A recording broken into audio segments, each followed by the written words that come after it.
오늘은 시편 20편의 말씀으로 우리에게 응답하소서 이런 제목으로 말씀을 상고하도록 하겠습니다.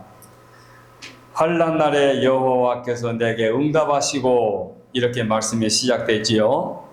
환난 날, 어려울 때에, 곤고를 당할 때에 하나님께 부르짖으면 하나님이 응답해 주시고, 그 오늘 본문 마지막 절에 우리가 부를 때에 우리에게 응답하소서 이렇게 끝을 맺지요. 그래서 우리에게 응답하소서 이런 제목으로 말씀을 정했습니다. 시편 20편을 전후해서 18, 19 말씀들을 보면은 다윗이 위기와 환난을 당할 때에 오직 하나님 아버지께 부르짖는 그런 내용의 말씀이 수록되어 있습니다. 그래서 오늘 우리는 환난 날에 우리가 하나님께 부르짖으면 하나님이 응답해 주실 줄로 믿고 우리에게 응답하소서 이렇게 제목을 정했습니다. 세계 질서를 파괴한 러시아의 푸틴 대통령이 자유진영의 지원으로 우크라이나가 우크라이나에게 항복을 받지 못하고 전쟁이 장기화되니 북한 같은 나라라고 생각하고 도움을 요청해서 얼마 전에 북한에 방문을 했지요.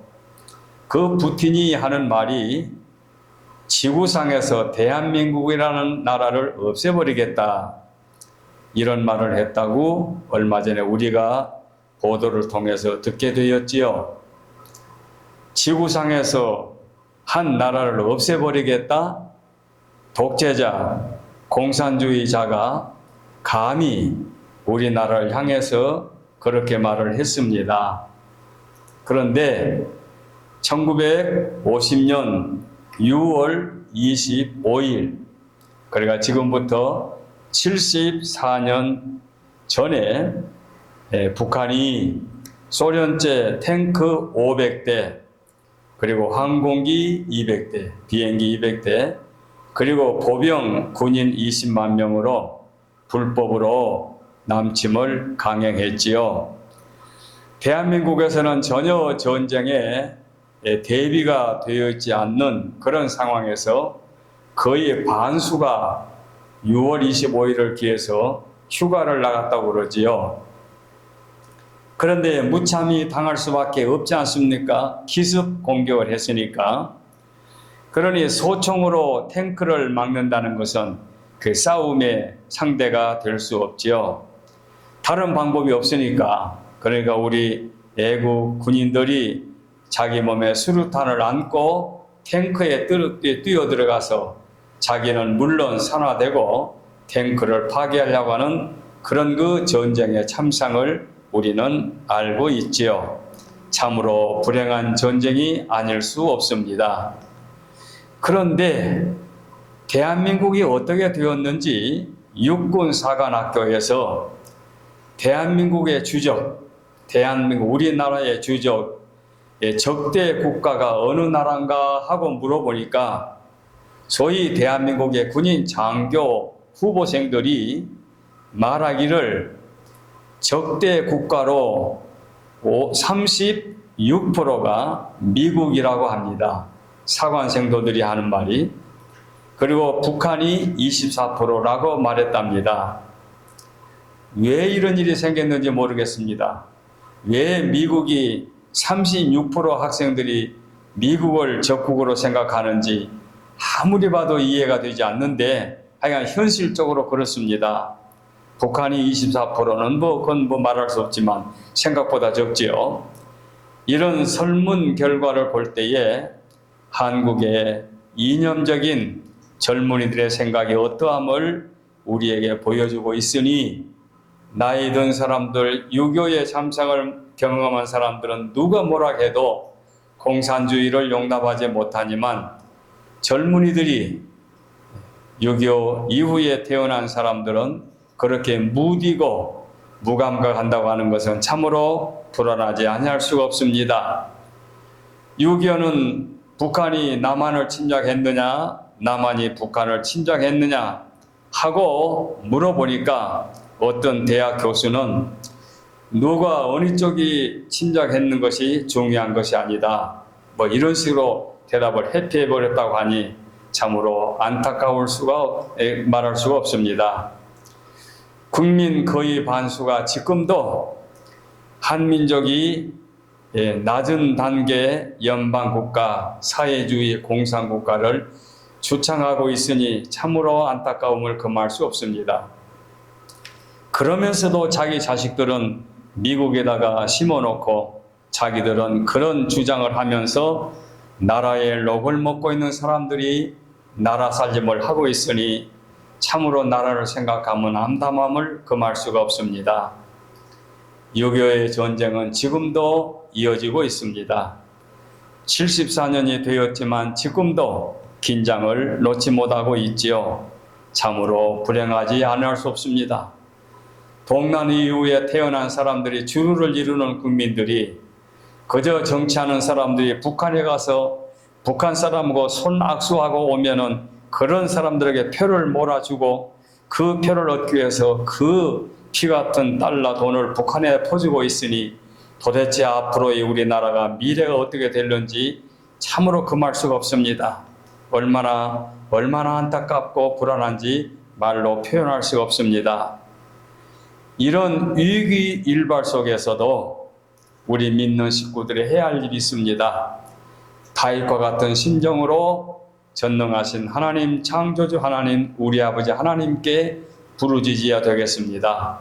그래서 부르짖고 응답을 받아야 하겠기에 오늘은 제가 기도하면서 이 시편 20편을 들고 나왔습니다. 첫째로 환난 날에 부르짖으라, 이렇게 일대지를 정했습니다. 1절로 3절에 환난 날에 여호와께서 내게 응답하시고 야곱의 하나님의 이름이 너를 높이 드시며 성소에서 너를 도와주시고 시온에서 너를 붙드시며 내 모든 소재를 기억하시며 내 번제를 받으시기를 원하노라.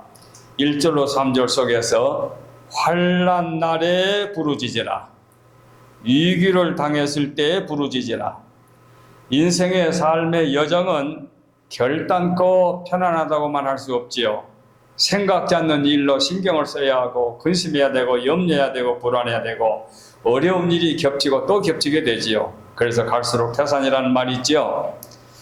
야곱은, 구약의 야곱은 애굽의 바로 왕 앞에 나아갈 때가 나이가 130세였습니다.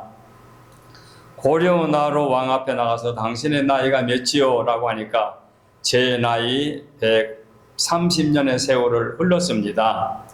그런데 그 130년을 말하면서 험악한 세월을 살아왔습니다 라고 고백합니다. 험악한 삶, 이게 굳이 야곱에게만 해당되는 것이 아니라 인생 모두에게는 이 말씀이 다 적용이 되겠지요. 모세 같은 위대한 위인도 시편 90편에 보니까 우리 연수가 70이요 강건하면 80이라도 그 연수의 자랑은 수고와 슬픔뿐이요 라고 고백을 했지요. 수고와 슬픔, 험악한 세월 유사하지 않습니까? 그래서 시편 34편에는 말씀하기를 의인에게는 고난이 많다고 했습니다. 의롭게 살려고 하면은 고난이 따를 수밖에 없는 거지요. 그러므로 여호와께 부르짖는 거지요. 바로 그렇습니다. 그래서 정신적으로, 육체적으로 또는 경제적으로 역경과 어려움과 고난을 당하고 환난을 당할 때 성도들은 도와주실 우리 아버지 하나님께 부르짖어야 되겠기 때문에 환난 날에 부르짖으라 말씀하고 있습니다. 그래서 창세기 48장에 보면은 환난 날에 하나님을 나의 모든 환난에서 건지시는 하나님이라고 말씀하고 있지요. 시편 46편에도 환난 중에 만날 큰 도움이시라고 말씀하고 있습니다. 다윗에게 응답해 주셨듯이 우리의 장래도 하나님께 맡겨놓고 기도하게 되면 하나님이 응답해 주실 줄로 믿습니다. 그래서 우리의 믿는 식구들에게는 소망이 있습니다. 위기를 만나면 부르짖는다. 바로 이것입니다. 그래서 6.25가 70년이 넘어 지나갔습니다마는 그 6.25의 아픈 상처를 한 번 더 정리해 왔습니다. 6.25 참상에서 우리 국군이 14만 1000명 이상이 전사를 했고 유엔군이 14만 9,500명이 전사를 했습니다. 그리고 대한민국의 경찰관이 11,000명 이상이 11,303명이 전사를 했고 점령지에서 죽은 사람들이 12만 3,900명, 그래서 그 합계가 67만 명인데 거기다가 부상당한 우리 군인 장병이 19만 4천 명, 19만 4,068명인데 민간인이 22만 9,625명. 그래서 이 부상자까지 몽땅 합하게 되면 110만 238명이 희생을 당했지요. 거기다가 납북자가 8만 4천 명, 그리고 행방불명자가 36만 3천 명, 여기다가 또 북한 괴뢰건들에 죽은 사람이 29만 4천 명이라고 하니까 그 숫자에다가 또 중공군의 숫자가 18만 9천 명이 넘으니까 이 모든 숫자를 합하게 되면은 대한민국의 6.25 동란으로 인하여 희생당한 분들의 생명이 300만 명이 넘습니다. 그래서 어떤 학자들은 말하기를 대한민국의 6.25 전쟁은 제3차 전쟁에 지지 않는 전쟁이다라고 말하고 3차 전쟁으로 말해도 과언이 아니다. 여러 나라가 참가했기 때문에 이렇게 말하게 되는 거지요. 그래서 그 조그만 나라 전 국토가 피로 물들었던 피로 강을 이루는 슬픈 역사를 갖고 있었던 거지요. 그래서 북한군은 서쪽에서 옹진반도, 개성, 동두천, 그리고 포천, 춘천, 주민진에 동시다발로 이 공격에 내려와 가지고 3일 만에 서울이 함락되었지요. 그리고 대전으로, 그리고 대구로, 부산까지 내려갔지요. 이렇게 해서 대한민국은 낙동강 벨트 이하의 부산에서 참으로 외국 나라의 도움이 없이는 소망이 없는 그런 상황 속에서 그 당시 대통령 이승만 대통령이 피난 내려온 성직자들을 향하여 하나님께 간절히 부탁을 했습니다.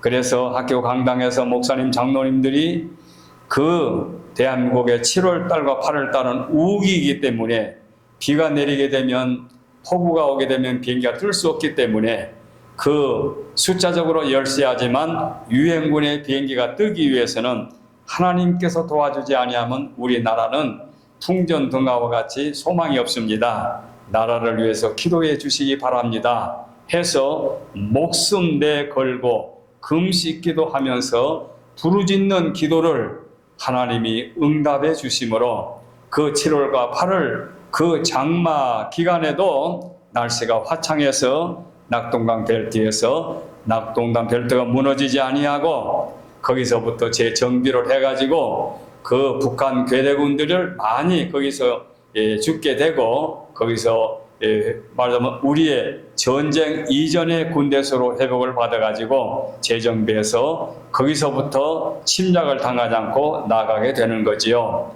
그것이 바로 8월 1일 날 낙동강 전선에서 마산, 외관, 영덕을 중심으로 해가지고 더 이상 빼앗기지 않았다는 역사적인 사건, 바로 여기서 우리는 환난 날에 하나님께 부르짖는 주의 종들의 기도, 집을 뺏기고 교회를 뺏기고 땅을 뺏기고 피난 넘어온 목사들이 뭘 바라고 편하게 앉아서 밥 먹고 잠자겠습니까? 그저 목숨이 다할 때까지 부르짖는 주의 종들의 기도가 하늘에 상달되어 가지고 응답받아서 그렇게 6.25의 슬픈 역사는 이제 점차적으로 회복을 받게 되는 거지요. 그래서 환난 날에 부르짖는 이 기도는 성도에게 주께서 주신 하나님의 언약의 말씀임을 우리가 기억해야 할 것입니다.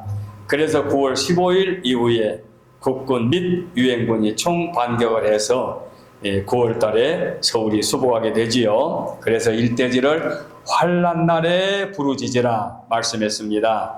두 번째입니다. 연결해서 말씀드립니다. 네 마음의 소원을 허락하신다. 환난날에 부르짖으면 네 마음의 소원을 허락하신다. 오늘 본문 4절에서 6절 말씀, 네 마음의 소원대로 허락하시고 내 모든 도모란 말은 계획이라고 말이죠. 내 모든 도모를 이루시기를 원하노라.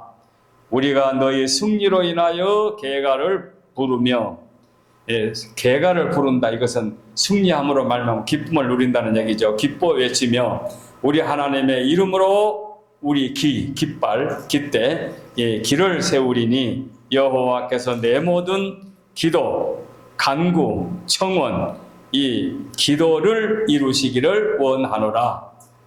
그 다음 절에 여호와께서 자기에게 속한 바 기름 부음 받은 자를 구원하시는 줄 내가 아노니 그 오른손에 구원하는 힘으로 그 거룩한 하늘에서 저에게 응답하시리로다.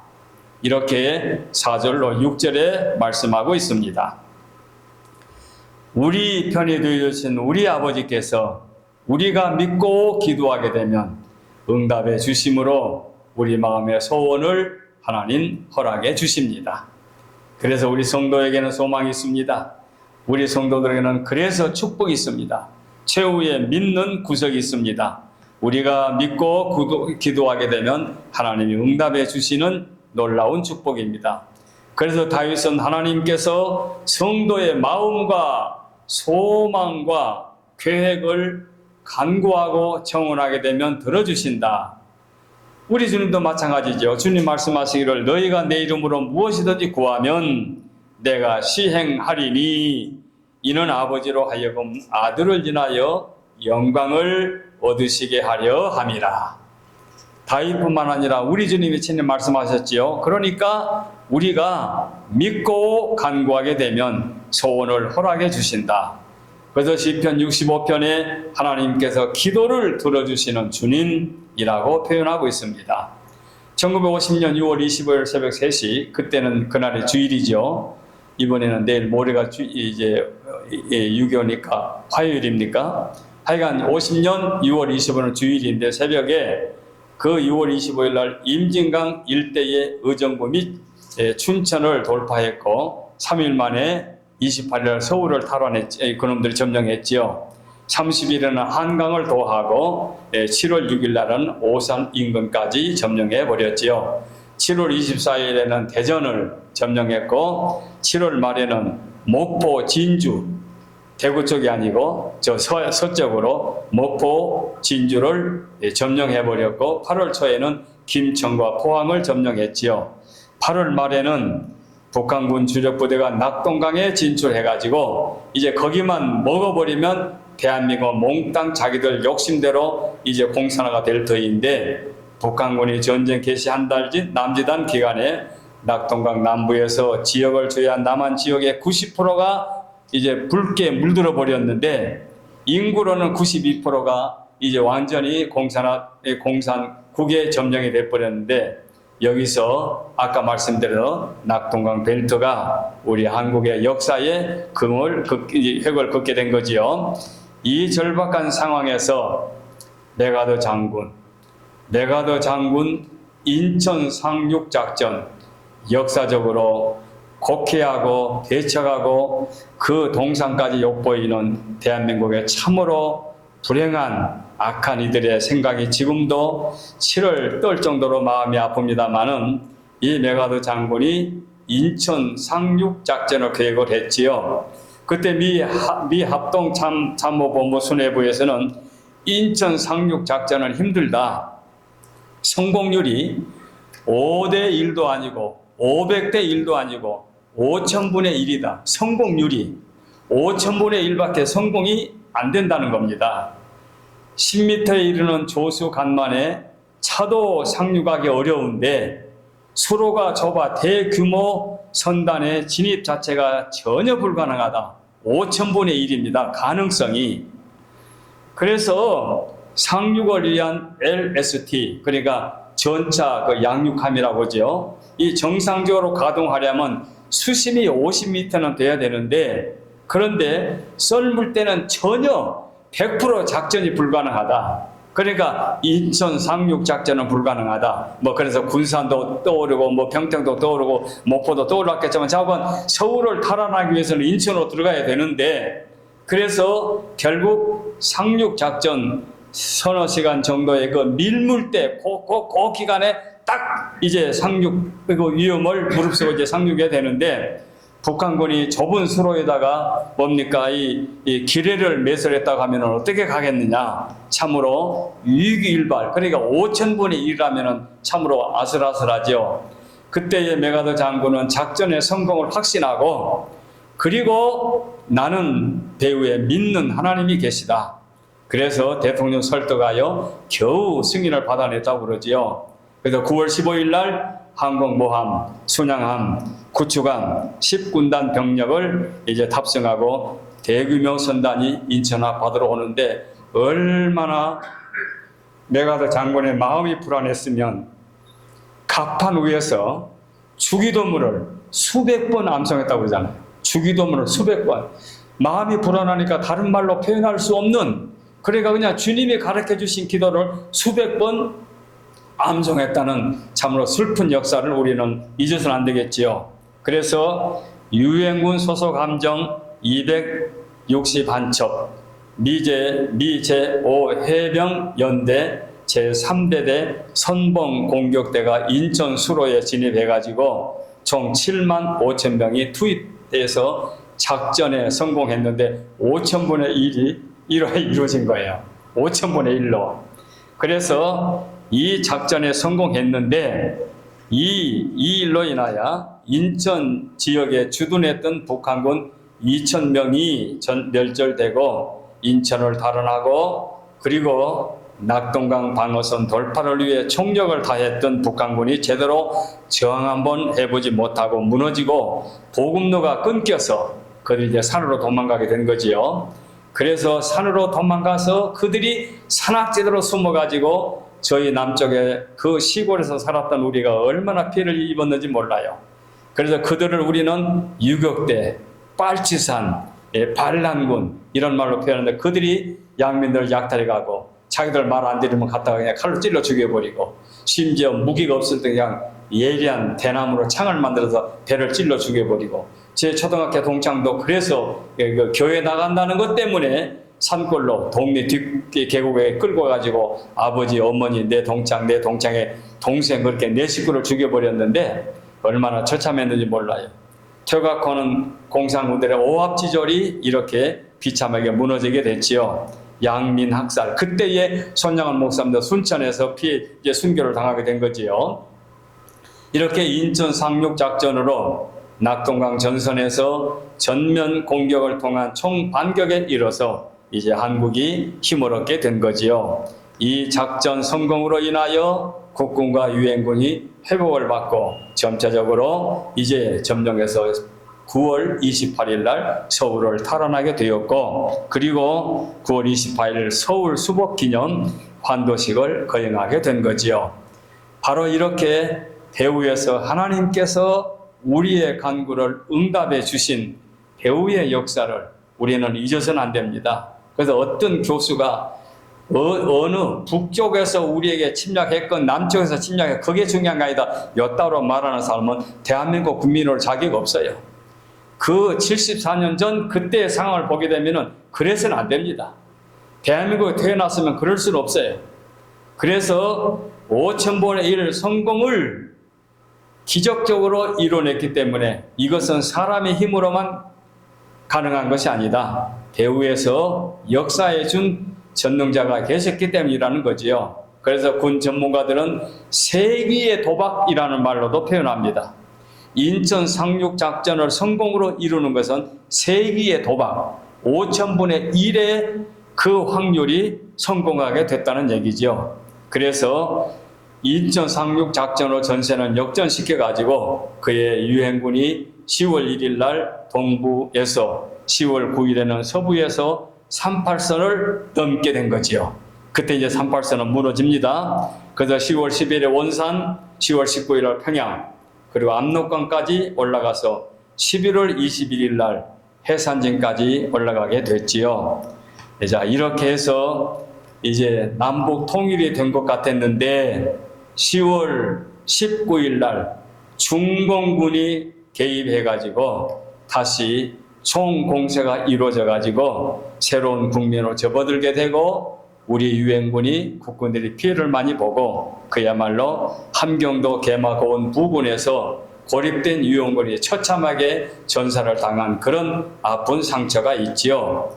그래서 그때의 그 흥남부두 뭡니까 바람찬 흥남부두에 이제 그 피난민들이 이제 그 뭡니까 피난민들로 인하여 인산일을 이루지 않았습니까? 그때의 그 흥남철수. 그래서 그때의 지휘관이 제 미군 10군단장 알먼드 소장이었는데 1950년 12월 11일부터 24일까지 크리스마스 이브까지 약 10만 5천 명의 군 병력과 피난민 10만 명을 전투 장비와 군수 물자까지 안전하게 철수시킬 작전의 임무를 받았습니다. 그래서 흥남에서 마지막으로 북한 피난민을 싣고 배가 미국 국적의 길이 196m, 폭이 20m에 불과한 7,600톤의 민간 화물선 메르디스 빅토리 호의 배였죠. 여기에 미군 대령의 배의 선장 그 라루에게 이 화물선에 태울 수 있는 사람이 몇 사람이나 가능한가 물어보니까 12명 타면 된다는 겁니다. 12명 승선할 수 있는 사람. 우리 군인들이 다 타고 12명 그저 자리가 있습니다. 그런데 그 배에 1만 4천 명이 탑승을 했습니다. 탑선인가요? 어린아이가 4천 명, 부상자가 17명. 그래서 12월 22일부터 23일까지 그 승전, 이제 배로 개설 사람들을 이제 승선을 완료시키는데 13시간 40분이 걸렸다는 겁니다. 12월 22일 밤 시작해가지고 23일까지 이어졌는데 그야말로 콩나물 시루같이 이제 피난민들이 배 탄 거지요. 라루 선장이 내중에 자기 일기에 쓰기를 단테 신곡, 그 장편 소설 단테 신곡의 연옥 같았다. 연옥 같다.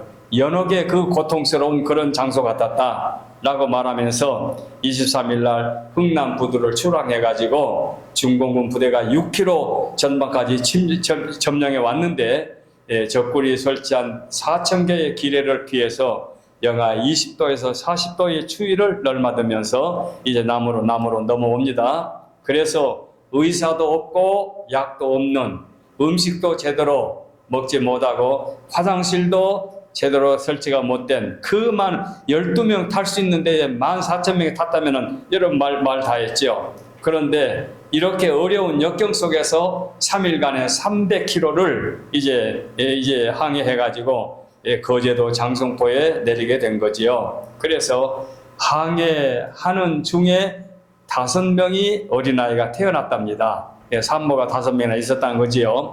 피난민들이 완전히 하선한 후 라루 선장은 자신의 일기에 쓰기를 뭐라 썼느냐 항해 중 5명 탄생, 사망자 없음, 14,005명 무사히 상륙.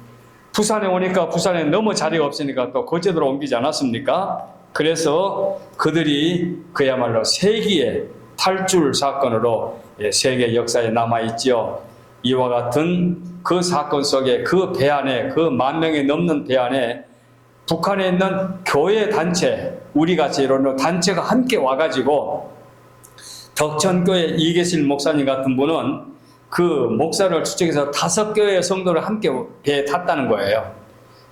피난민 속에 이제 들어있는 거죠. 그래서 그분들이 내중에 남해에 넘어와가지고 서울에 와가지고 당신들의 그 교회 이름을 가지고 서울에서 교회를 세웠다고 하는 말도 있습니다. 이렇게 해서 메르디시 빅토리아의 해상 탈출은 2차 세계대전 이후 최대 규모의 해상 탈출이자 지구완 인도주의인의 정신으로 길이 기억에 남게 되겠지요. 바로 이 우리 마음의 소원을 허락하신 하나님께서 배후의 역사에 해주심으로 불가능을 가능케 하신 하나님의 능력을 우리가 새삼 말씀을 통하여 깨닫지 아니하면 안 됩니다. 마지막 세 번째입니다. 승리의 계가입니다. 7절로 9절 말씀을 보게 되면 어떤 사람은 병거, 어떤 사람은 말, 타고 다니는 말입니다. 말을 의지하나 우리는 여호와 우리 하나님의 이름을 자랑하리로다. 그들은 비틀거리며, 그들이라면은 병거를 의지하거나 말을 의지하거나 물질, 공산, 물질을 의지하는 사람은 비틀거리며 엎드러지고 우리는 바로 일어서도다. 여호와여 구원하소서. 우리가 부를 때에 우리에게 응답하소서. 해서 승리의 계가, 여호와께서 우리와 함께 하시면 우리가 승리한다. 저들은 비틀거리며 엎드러지고 넘어지지만 우리는 일어나 바로 서도다. 승리의 계가지요. 그래서 세상 사람들은 세상의 물질, 세상의 학문, 세상의 돈, 세상의 권력, 세상 것을 기준으로 삼고 살아가지만 우리는 세상 것 필요하니까 필요한 것만큼 사용하지만 이것을 의지하는 건 아니지요. 믿고 의지하는 것은 전능자 하나님을 믿는 거지요. 이게 다릅니다. 그래서 세상 사람들이 믿는 것과 우리의 믿는 대상이 다릅니다. 세상 사람들은 세상 것을 믿습니다. 그러나 우리는 전능하신 하나님, 창조주 하나님, 능력의 하나님을 믿는, 그게 달라요. 그래서 성도들은 세상 것을 무시하진 않습니다. 그걸 아끼고 사랑하고 그걸 편리하게 이용을 합니다. 그러나 믿지는 않습니다. 믿는 대상은 하나님이십니다. 그래서 이것이 참 믿음이지요. 그로 말미암아 승리의 계가를 부르게 되지요. 우리 주님이 세상 사람들은 패한 것처럼 죽여버렸지만 우리 주님이 승리의 계가를 부르지 않았습니까? 왜? 전능자 하나님이 함께 하시니까 죽은 자 가운데서 부활하심으로 최우승자가 된 거지요. 세상 것을 의지하는 것과 하나님을 의지하는 게 그렇게 다릅니다. 그렇게 달라요. 그래서 하나님께서 징벌 하시면 건강한 사람들도 건강을 빼앗기고 물질 가진 사람이 물질도 빼앗겨버리고 아무리 세상에서 권세를 누려도 그 권세도 하루아침에 무너질 수밖에 없습니다. 그러나 우리 하나님을 믿는 성도들은 승리의 계가를 부르게 된 거지요. 그래서 잠언서 24장에 보면 대저 의인은 7번 넘어질지라도 다시 일어나려니와 악인은 재앙으로 인하여 엎드러지리라 고 말씀했어요. 그러므로 성도들은 환난 때 부르짖고 응답해 주신 하나님이 최후의 승리를 안겨주신다. 이것이 오늘 본문을 통한 일관된 내용이지요. 1대지, 2대지, 3대지가 연결되어 있죠. 그러므로 하나님께서는 당신을 의지하는 자들을 높이 안전하게 지켜보여 주신다.